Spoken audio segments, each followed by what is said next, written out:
Guys, welcome to the show today. We've got Tim Wambach. What's up, Timmy? How's it going, me D Hill? Good, brother. So Tim actually showered for our show to make sure he smelled good for you guys today. Yes. Very important to be clean and fresh for the audience. So Tim has spoken in front of over 100,000 people. I know he's got a fear of getting in front of people as a comedian, but as far as that goes, he's actually spoken to Fortune 500 companies, major universities like Wisconsin, Illinois, Indiana. Topped it off with a TEDx talk and about handicap this, right? I know there's a whole spin on the handicap this side of things. And the man is crazy enough to go out and run over 1,000 miles to raise awareness for cerebral palsy by himself. Not like with a group of people and stuff like that. He just all of a sudden got a hair up his ass one day and he's like, this is what I'm going to do. So obviously there's a very passionate individual we're talking about here. And Tim, I just welcome you to the show, brother. How you doing today? Oh, thank you very much, Daryl. Thank you. I appreciate the intro and the accolades, and thanks for inviting me to share my message with your peeps. Thanks, brother. So how did you get started? One of the biggest things as an entrepreneur is everybody's got to get started somewhere. Where would you say that your entrepreneur kind of career started? Yeah, I mean that's a really good question, and I kind of like looked at my past, right, and see where did it really kind of start. And I remember I was like 11 or 12 years old, and I started a baseball camp with a buddy of mine that we taught younger kids. Like, so we were like 11 or 12, and we taught like 8 and 9-year-olds. We had them run through a baseball camp, and I did that like for 2 summers, and it was an amazing. Hold on a second. You were 11 or 12. And you started a baseball camp where you actually trained younger kids. Yes. Oh my gosh, that's insane. Yeah. Let's look at that for a second. So 11 and 12. I mean, my 11-year-old, I mean, if she went out and started a camp to do gymnastics, I'd be like, what? I was like, there's got to be like, isn't there laws against doing that? Like, there might have been. This was the 80s, so there wasn't as many regulations back then. So yeah, really, I was really good at baseball when I was younger, and I don't know.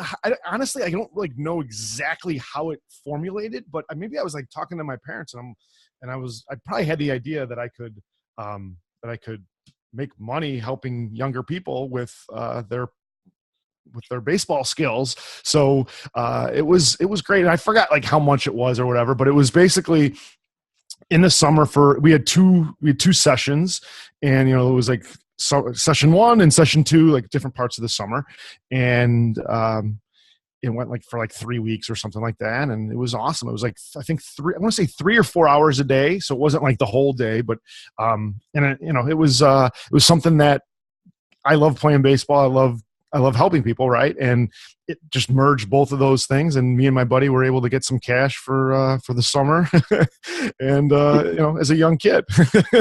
Did you guys celebrate, I know you're from Chicago. Did you guys celebrate the Cubs winning the World Series together?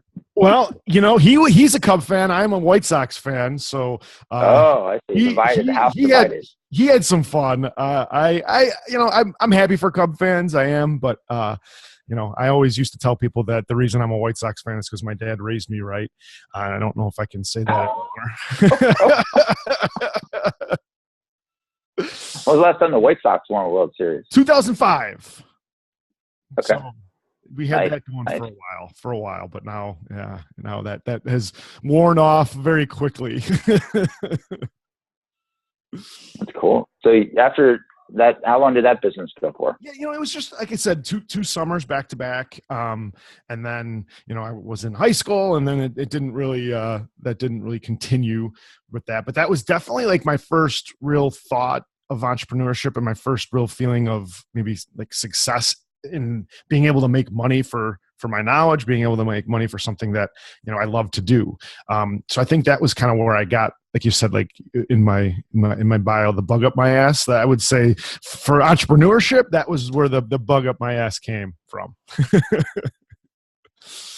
So as you started down that road at the age of 11, that's pretty wild running your own camp. I just picture you out there with your Tommy Lasorda outfit on and yelling kids and getting do drills around. I was like, well, back then, I mean, I don't know how old your listeners are, but there was a TV show called The Baseball Bunch, and it was Johnny Bench, and it was awesome. It was just something I loved watching. Like I think it was on every Saturday morning. So I think that was kind of the catalyst of where the idea came from. And it was something that definitely is a great memory to have. Yeah, no, absolutely. So as you started down the entrepreneur path, what are some of the biggest lessons you've actually taken away? Where it's like, I don't look at, there's no feedback, there's no failure in life, there's only feedback. So if you were going to think about, your endeavors as an entrepreneur, kind of started down that road, what are some of the things you learned along the way? So I know you're not doing baseball camps anymore. Right. Yeah. That is speaking for everybody. That has gone by the wayside. The thing about entrepreneurship and the journey and this and that, it really, you have to be passionate about something in order to, I feel, in order to be an entrepreneur, because like you said, there's so many different there's so many different feedback, but some people might call failures, that you really have to have, the gumption to keep going, to never giving up. So with my journey, that was kind of where what my skill was not ever giving up. I had different ideas. But I always was doing something that I was passionate about, or at least I tried to do something that I was passionate about. Sometimes things unfolded and it wasn't always that picture perfect situation, but there's so many different ways you can go when you're in entrepreneurship. And it's kind of like the thing that there's a quote out there. I forgot who exactly said it, but it's something, and I'm going to butcher it, but it was basically, entrepreneurs are crazy because they don't want to work 40 hours for someone else, but they'll work 80 hours for themselves. Something like that. And that's so true. And the thing is, Something like that, yeah. What's that?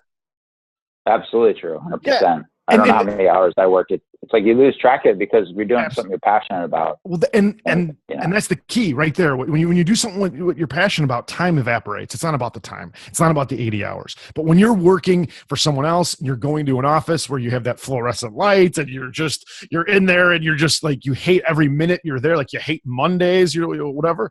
Like that 40 hours sucks your soul out. But it can. I mean, there are people that work for other people that absolutely love it, and that's, hey, more power to you. I love that's amazing.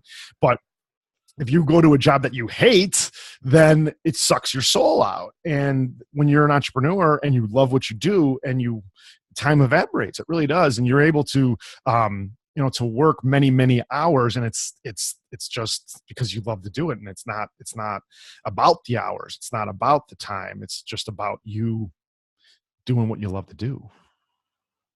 No, absolutely. So Tim, tell us a little bit more about, Handicap This and how you got started with Handicap This. I know you've got a great relationship with your business partner. Yes. Mike. So long story short, with Handicap This and how kind of all started, Mike Berkson is my business partner. Mike has cerebral palsy, and I met him in 2001. I was his one-on-one aide in school. So basically Mike has virtually no movement of his arms and his legs, but he's this brilliant, hysterical kid. So I met him when he was 12, and this was 2001, and I was his one-on-one aide in school to help Mike do the things he couldn't do for himself. So we just had this special relationship, and I really wanted to help Mike in any way that I could help him. So we had this great relationship, and kind of like things just kind of unfolded.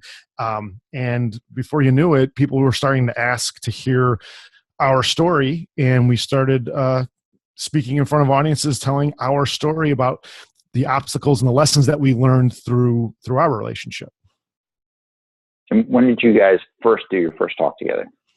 So it started in 2005 was the first time we did a talk in front of an audience. It wasn't a paid presentation. So 2005 was the first time we did one. Then we did one, then it kind of was like every year we did one or two. And it was like 2008 where we started getting asked, I think we had 3 or 4 in 2008. And we noticed that the audiences just loved us. They resonated with our message, and they were really engaged with everything that we had to say. And it was something that we noticed, and we were driving home one day, we're like, what if we really turn this into something? Let's turn this into a show. That's kind of what we said. And that's what we did. So we turned it into, it's called Handicap This. It's a 2-man stage show, and we travel the country spreading our message. Basically, the message is never give up. That's essentially what the message is, and it's about the power of friendship, the power of perseverance, and really we do it in an entertaining, empowering, and educating way. Mm-hmm. So I know with Mike, I mean, just to give everybody a perspective, he has no ability to move at this age, and he's got no ability to move arms, legs. I mean, it's pretty bad. I mean, yeah, limited ability. Like so basically he has the ability to use one of his fingers on I think it's his left hand. So like where he's in, like when he's at home, he can position himself in front of the TV, and he's got internet on his TV, and he's able to navigate the computer or the TV with one finger. So it's not, it's not like supersonic speed by any stretch, but he's able to use one finger, but it's not like, it's cumbersome for him. So yeah, he virtually has no movement of his arms and his legs. And really, when you think about it, and this is the way, like for people that maybe don't really know a lot about like what he has. Really, he's almost like a baby in the sense that his needs are almost like a baby, because he needs to be fed, he needs to be changed. Mike wears an adult diaper, so he has, he can't blow his nose. He has to have people around him to help him get through the day. And that was my job for quite a bit of time, and that's where we just really connected, being so close to each other in so many different intimate situations. That's amazing. So you guys started a friendship when you were 11. He was 12. I was 27 when I met Mike in 2001. Oh, okay. Yeah. Got it. So you Mike, were 27. He was 11 at the time. Okay. Yeah, 12. He was 12. 12. I'm sorry. Yeah. That's all right. Back to baseball. Yeah, you're thinking of the baseball story. So the funny thing is, so Mike is 28 now. So Mike's age now is basically the age I was when I first started working with him. So it's kind of like it's pretty cool. Come full circle with that. Yeah, it's crazy. Like to be a part of someone's life for that long. It's really interesting. And now we're business partners as well. And there's a lot of different things I can tell you about that, which has been a big piece of my entrepreneurial journey. When you're an entrepreneur by yourself, it's difficult. When your business partner has a physical disability, it's a whole other level of difficulty, trying to make things work and trying to can get consistent business, and then also when you get consistent business, it's hard for Mike to necessarily fulfill all that business. So like we've had a lot of challenges and a lot of different growing opportunities that I think is really interesting from a business standpoint, because we've when I first met the Berksons, Mike's dad, his name Dennis Berkson, he told me Mike just doesn't have cerebral palsy. Our whole family does. That's what he basically said, because our whole family. Mike has an identical twin brother, David, who's able-bodied. So Dennis, Mike's father, would say that our whole family has cerebral palsy because we're all connected to Mike and we're all helping him and whatnot. So I've been kind of telling people that like our business has cerebral palsy. We can talk about that, but had cerebral palsy for a long time because we were tied to Mike's availability. And it took me a long time.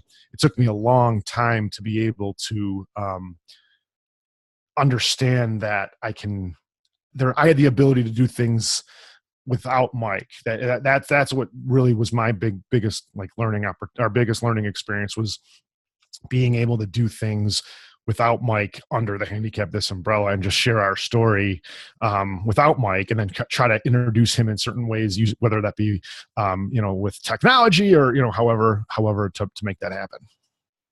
Yeah, and I know everything's been like peaches and gravy for the most part for you. Yeah, peaches and gravy. That's probably a really good example, because when you eat peaches and gravy together, it tastes pretty sour. Yeah, exactly. So tell our listeners a little bit about being an entrepreneur, in the sense that, again, one of the benefits is you are unemployed, and one of the other things is you are unemployed. So you constantly have to go out there and work hard and hustle, to really fulfill on that dream. And I know there's been some times probably that's been like, wow, like how did I get myself in this situation? But you've always figured out a way how to get out of it. And I think that's, goes back to your early training, when you're like, man, I'm going to figure out how to make this work. Right. Exactly. What's some of the low points you had along the way, Tim? Because I know one point you had gone out and run, consistently like a race several years ago, and then you kind of like had dropped off a little bit. You put on a lot of weight. Yep. And then you you bounce back now and you started well, nothing like shedding a few pounds, running 1,000 miles, right? Right. Yes. What you did last year. So tell us a little about that journey, buddy. Yeah, there's a lot of moving pieces there, which is kind of cool to everything. So, and they all kind of connect. Really, what happened for me was, so Mike has a lot of I would just say a lot of issues, whether that's mental, physical, or emotional. And I knew this fully going in. I knew all about where his head's at. But the more like we traveled, it kind of put a spotlight on all Mike's problems internally. So Mike, it was hard for him to travel, and he was questioning his motives for doing what we were doing. And I absolutely loved what we were doing. Mike wasn't as in love with the process because of what it took for him to do everything, right? If we were like in Chicago and we go into a high school, no problem. But when we have to drive to South Dakota, that's a bigger problem for Mike. And I totally understand that. So what happened in 2013, we blew up and we were all over. We were in LA, we were in New York, we were just South Dakota, Iowa, Nebraska. I mean, we were just all over the place. So, and then Mike started questioning all of this. So I started like, one of my weaknesses, my addictions, whatever you want to call it, is food, and it was carbohydrates. so I would we'd be on the road, and when you're on the road, it's easy to find bad food, right? So, and it's hard to find good food. So, we would come home from a show, or we'd come back to the hotel from a show, and we haven't eaten all day, and we would order pizza, and I would just kind of, I used food as a drug, basically. It calmed my nerves. It made me feel good for 20 minutes. Right. So I put on so much weight. I would say, when I started traveling with Mike, I probably was, around 240. And I was still heavy, but I wasn't, and then I got my highest. You're tall. You're a tall guy too, though. I mean, yeah, I'm 6'1". I'm 6'1". So I mean, I'm not short by any stretch. So like 5'6" at 240. That would be that would be a stocky. That would be my weight is, it stretches out. So it didn't look like I was that fat. But after, traveling and doing all that stuff, I put on 44 pounds. I was over 280 at my heaviest. When I met you in Maryland, I think I was 275. So I had dropped a little bit of weight. So I'm currently now under 230, and really, that's awesome. Congratulations. Yeah, thank you. I've like I said before, I was addicted to carbohydrates. I'm no longer addicted to carbohydrates. I've kind of transformed my eating, and in my relationship with food, which has been tremendous. But anyway, so getting back to the whole full circle thing. So my business was suffering, and then I was gaining weight, and all this stuff was happening. And, I was 284 pounds, and this was in 2013. And then what we haven't really talked about was in 2005, I did this crazy run where I ran from Orlando, Florida to Chicago to raise awareness for cerebral palsy. And basically it was for Mike. I did it for Mike. And that was really, you're not a runner by trade. No, not at all. Not at all. You never run a marathon before, right? You're not a runner, all that kind of stuff. In 2005, I had never run a marathon, never run a. And where did this idea that I'm going to just run from Orlando to Chicago? That sounds like a really great idea. Where did that come from? I mean, it's crazy, and I know that, and I accept that. But I think I needed something in my life that was just completely outside the box, bold as all get out. I needed something like that, and I was on a run. I wasn't a runner, but I was running for exercise, right? And I had my MP3 player. It wasn't even an iPod at the time. It was an MP3 cheap thing, and I was running. And a song came on by Aerosmith, the song Dream On. And I started running faster, and I started just dreaming. A lot of times when I'm running, I dream, and I just let my consciousness kind of drift away, so to speak, or whatever.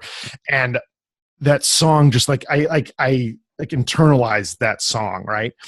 And then I had in that time that I was running, I had this idea that I'd take Mike to Walt Disney World with his brother, and we have a great time at Walt Disney World. They would fly back to Chicago, leaving me behind to run back. And that was I had this vision, and that's what I should do. And then as soon as I got back from my run, I remember coming into my office, and I had my calendar up, and I looked at my calendar. And so this was April 1st, 2005, right? It was April Fool's Day.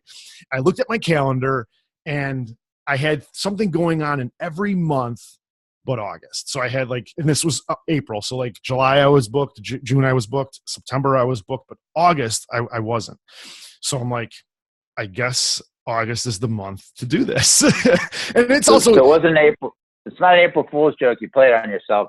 Like, I'm just going to fly down to Disney World, have a great time, and then I want you guys to abandon me, so I have to run back home. It wasn't like a joke. You did get a one-way ticket. Yeah, I mean, it was that was the idea, and because August was the only month that I didn't have any commitments at the time, I put everything into it, and I'd done work with Tony Robbins in the past, and Tony always talked about this individual. His name's Stu Middleman, and Stu ran 1,000 miles in 11 days. Stu ran from San Diego, California to New York City in like 50 days or 60 days, something like that. So he always talks about how Stu tapped into his body's ability to burn fat as its main energy source.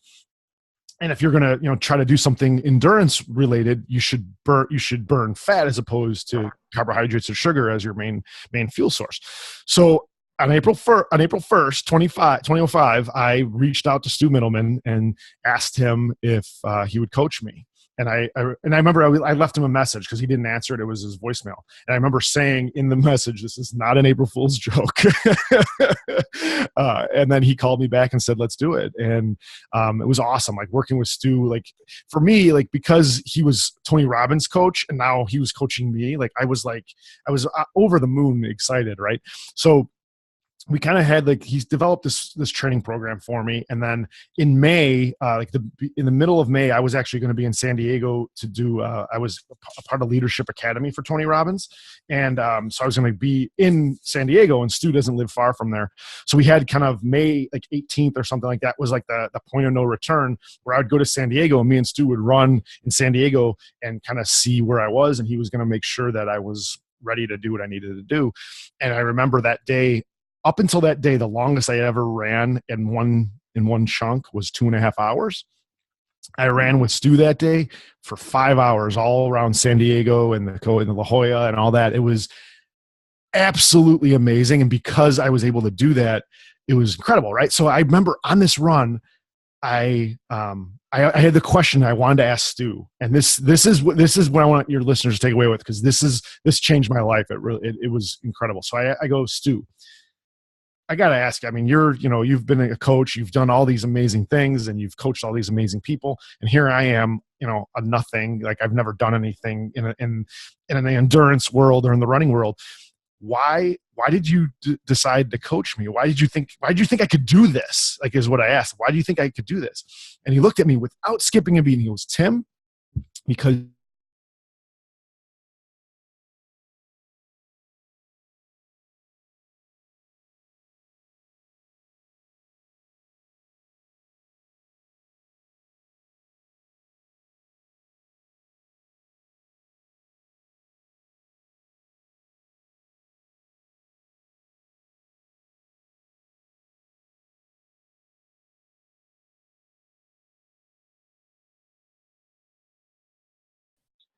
if you have that belief level, you're fine. If you have that belief level, that's what you have to be armed with. You have to be armed with that belief level so you can get through the obstacles, get through the difficulties, get through the lulls, get through the low points. And when you have that, you weren't just getting through them; you were running through these things like a steamroller." Yeah, and that's the thing. You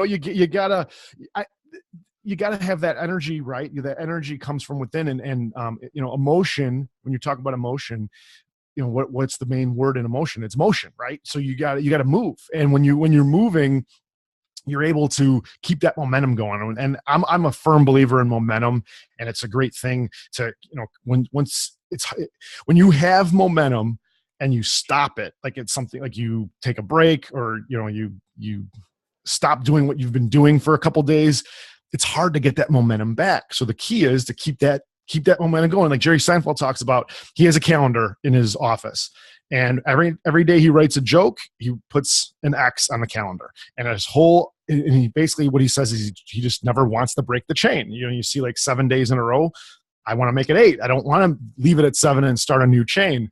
So I think that's the really important piece as an entrepreneur to look about is, keeping that chain going. And whether that's writing a joke or writing a blog or calling 15 people, whatever that chain is for you, make sure that you do that every day, or, some kind of activity every day to keep that momentum going. And amazing things happen when you're in that momentum phase. So a couple of value bombs here, a couple of golden nuggets you just basically dropped here. First of all, you made a commitment. You came back and you wrote it down that, hey, this is an idea that I had in my mind. And then you went back immediately and you took action on it. Exactly. Right. So taking action, that was the first thing you did there. So as you went back, and then the second thing is you actually wrote it down and you put it on the calendar. Yes. Right. You're like, man, this is my goal. This is what I'm going to achieve. And then you put it out there. And then on top of that, you not only reached out to a coach, but you reached out to the guy who helps coach Tony Robbins on how to run better. Yeah. Right. Yeah. And that guy he's an elite coach at that rate, where this is a guy who like teaches thousands of people when he gets up on stages and things of that nature on how to actually run and how to burn fat and all this kind of stuff. Yep. And because, you being an avid runner as it is, at 6'1", 240 pounds, and, the fastest thing you did is round baseball diamonds your whole life, right? Right. Yeah. So, right. Yeah. Well, I'd hit it far, so it didn't have to take me as long. You had a lot of home runs. You could walk the bases. So Tim, I mean, looking at that, it's just some things you got in there, and then you came back on that. You took action, and you got momentum.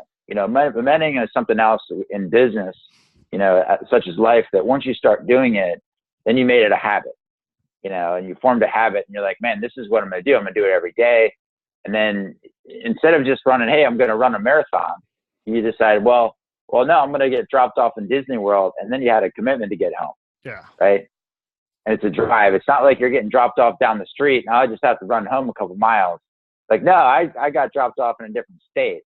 A different time zone. Even. And it was August, so it wasn't hot or anything in Florida. It wasn't hot at all in Florida in August. There was, I think, like a week straight. I want to say maybe it wasn't a week, but there was like triple digits in like multiple days in a row.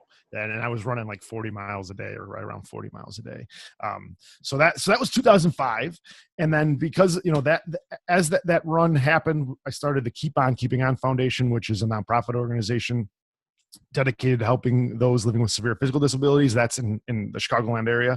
So that kind of happened as that. And then, like I said, Mike and I started getting asked more and more to do, to share our message. Then we started Handicap This. And we've been doing that we've been on stage since 2010, like being paid since 2010. And so that's been 7 years. And, now like we started transition, because I was talking to you about like different obstacles that we had. And one of the obstacles was that Mike, his body wasn't able to travel as much as like the demand was capping. And that was freaking me out, because everyone that, is calling us, they're expecting me and Mike to be there. And if Mike's not there, so I struggle with, and this, I mean, I struggled a long time with this, with being like, no, it's gotta be me and Mike. It's gotta be me and Mike. And finally it was, so in August of 2016, I did that run again. 11 years later, now I'm in my 40s, and I did that run again. And we can talk a little bit more. I had a lot of obstacles on that run. That was absolutely incredible.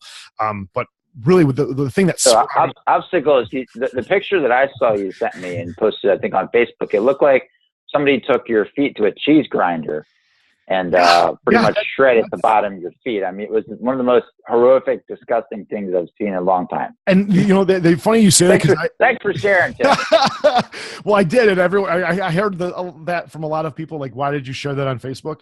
Basically, I got blisters on the bottom of my feet, both of my feet, that were just absolutely huge, and they were raw, and like you said, they looked like someone took a cheese grater on the bottom of my feet.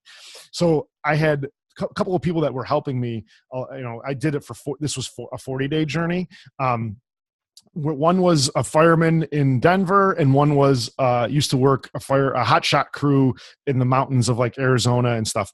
And they both were like were used to a lot of different medical things. And with the hot shot, my buddy Joe Jessel, who was in the hot shot firefighter, he was like in the medical unit a lot. So a lot of times the guys, they'd be in their boots, and like they had some gnarly feet going on because of being in the shit for so long. And both Tom, who was the firefighter in Fort Collins, and Joe both said that my feet were by far the worst they've ever seen in their careers.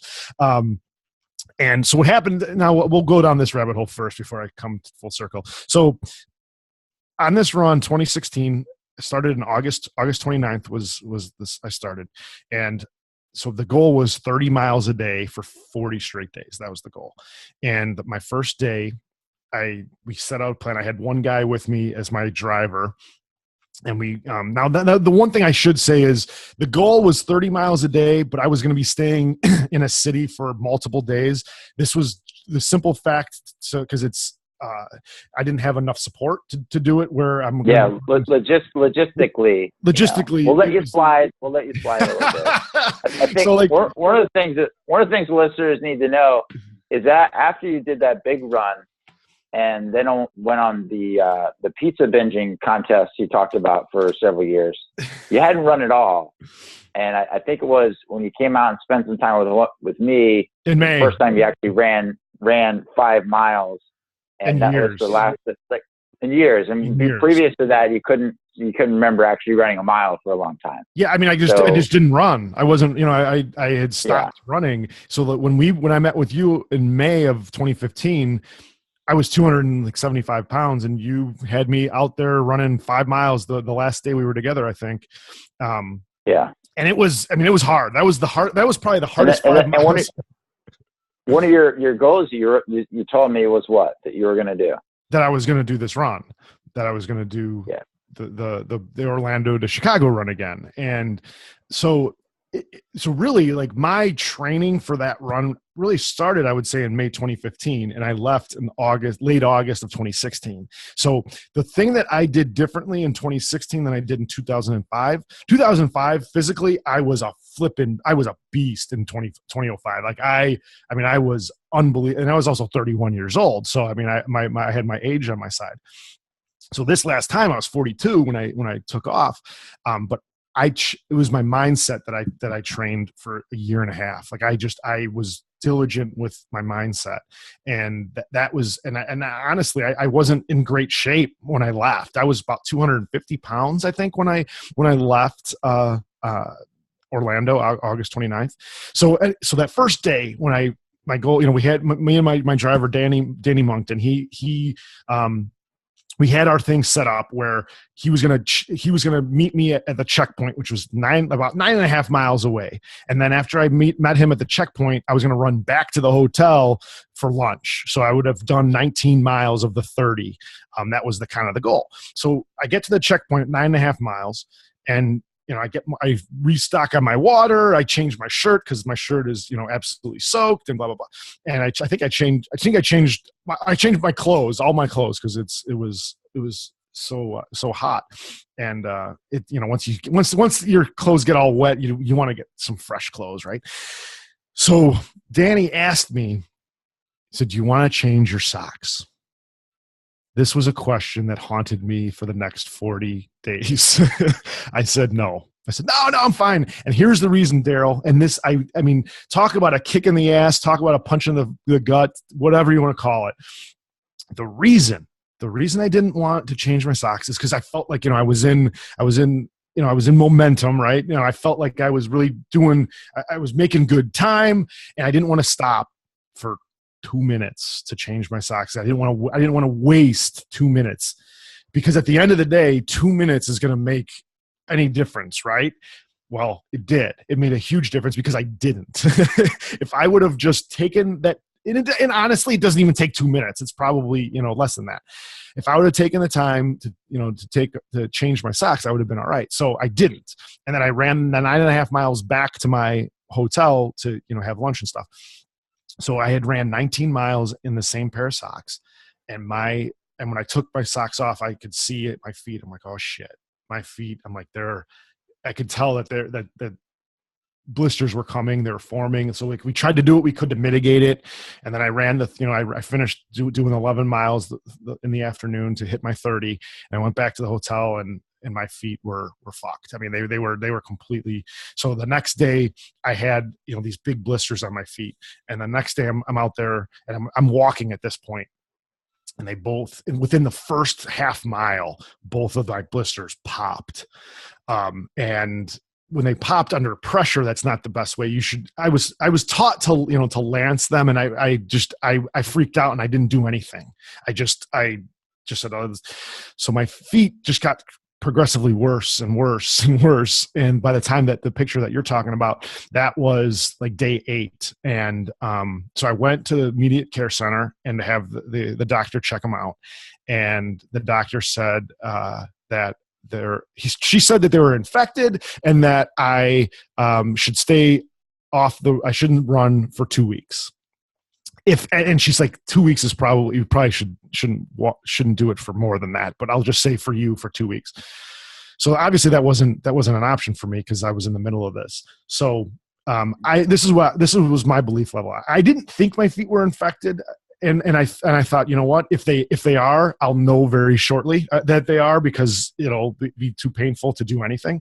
So my plan was, I'll take 2 days off, and then I'll slowly get back into it, and then I'm off to the races. So I took 2 days off, and at this point I'm in Atlanta.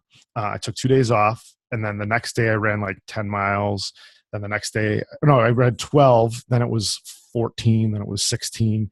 And then on Monday, I think it was September 12th or something like that, I did 30 again. And then I started the chain back again in 30, 30, 30. So that struggle. So basically what that struggle was, I was tested. I was tested with everything you could possibly be tested for, because I didn't want to come home with my tail between my legs going, oh, well, I was only able to do 8 days. And even though I wanted to do 40, that wasn't an option. So there was a quote that constantly popped in my head. And I want to say I heard it from Tony Robbins, but it doesn't matter where I heard it from. I mean, this is what changed my whole outlook. It was, life doesn't happen to you. Life happens for you. So then I looked at this situation as this was helping me. This situation was there for me to learn from. This situation was there for me to, get better. And so then when I looked at that quote or internalized that quote, it changed everything for me. Like, and the thing was, I've known about that quote forever, right? But it wasn't until I was in the shit, I was in the eye of the storm, that quote really helped me. And it was unbelievable, the results that came after that for me. Like, and it was that run, and this is kind of where the getting back to the full circle here was that run. And that gave me the belief level and understanding, saying, you know what, I can do a solo show, and I can make Mike be a part of it, and Mike can still benefit from it, but he doesn't have to go through all the travel thing. And it wasn't until that run and being able to conquer this, these blisters and being able to do 30 miles on feet that were raw and whatever, that I'm like, okay, you know what? Yes, I can do it. I can do it myself. So when I got back from the run, I signed up for stand-up comedian classes. I started working on a one-man show, because the thing is, like, our show's really funny, and Mike's the one who's really funny. I'm funny a little bit, but Mike's the one that's funny, and I'm more like the motivating one. So I signed up for stand-up comedy classes, and then started working on creating the one-man show script, and using Mike. We use video from our show in my one-man show of Mike. And then the goal is after I'm done with the show, we'll have a Q&A with the audience like we always do. And then we're going to video conference Mike in, like, on Zoom or Skype, like this.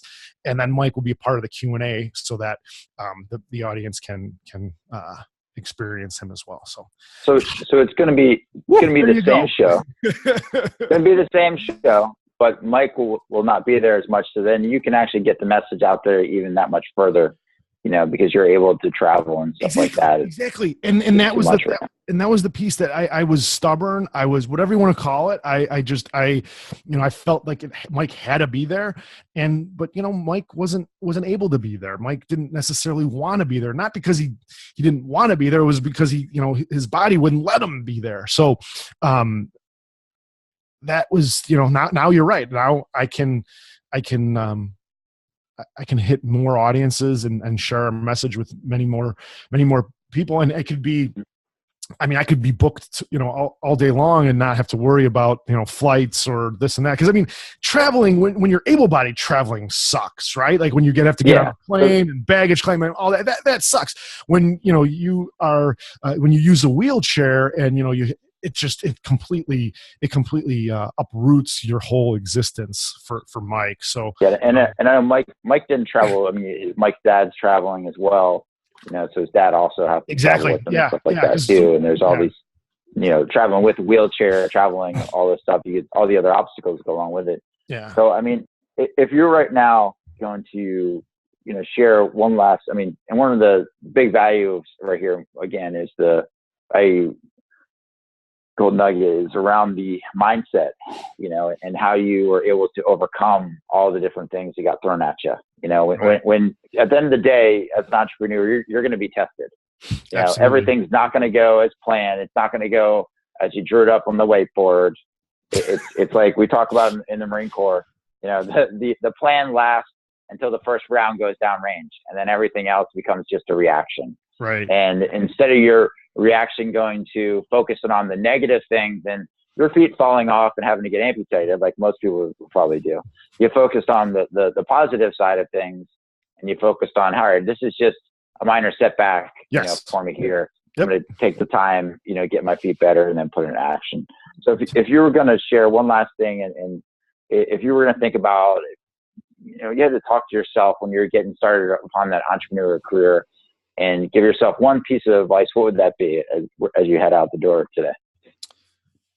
The one piece of advice would be never give up. If you have that burning desire inside you that you want to do something great, never give up. That's it. If you never give up, I think it was Ray Higdon that says this. Maybe it's not Ray, but anyway, the point is that failure is not durable.